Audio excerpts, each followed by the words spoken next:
je mali brat George, ovo je mama prase, a ovo je tata prase. Pepa prase.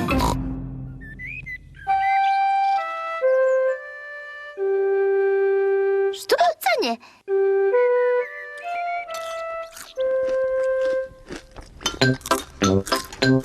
Pepa, George, mama i tata doručkuju.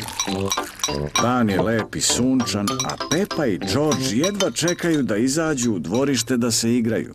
Mama, da li možemo da izađemo da se igramo? Možete da izađete da se igrate kada doručkujete.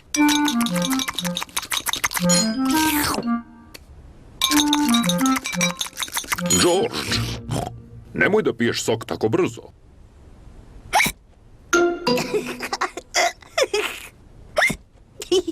George je prebrzo popio svoj sok i zato sada štuca.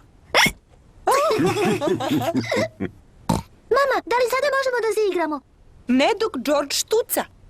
Ali George više ne štuca. Zar ne, George?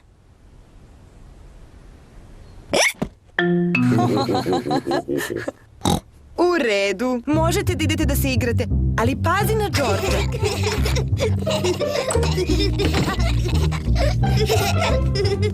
Pepa i George vole da se igraju u dvorištu. George, bacit ću ti loptu, a ti treba da je uhvatiš. George, ne štucaj! George! Sada ti baci loptu meni, a ja ću da je uhvatim. George! O Bože, Georgeovo štucanje kvari igru.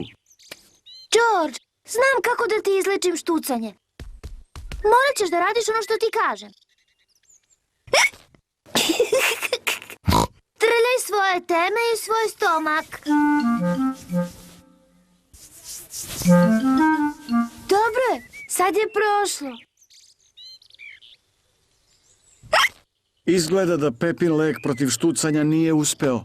George, sve si pogrešno uradio.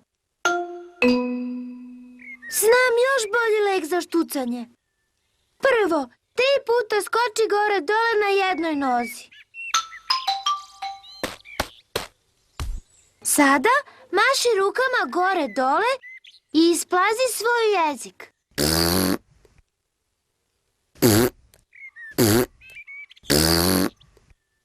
A sada zatvori oči i brzo se okreni 3 puta.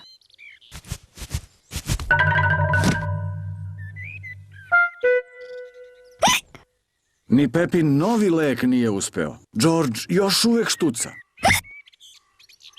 Znam! Da bi se izlečilo od štucanja, bolesno prase mora da pretrpi šok.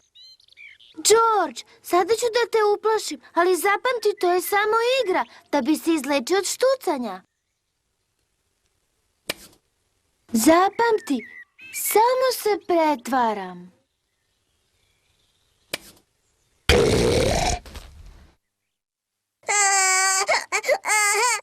Pepa, ne smeš tako grubo da se igraš sa Georgeom.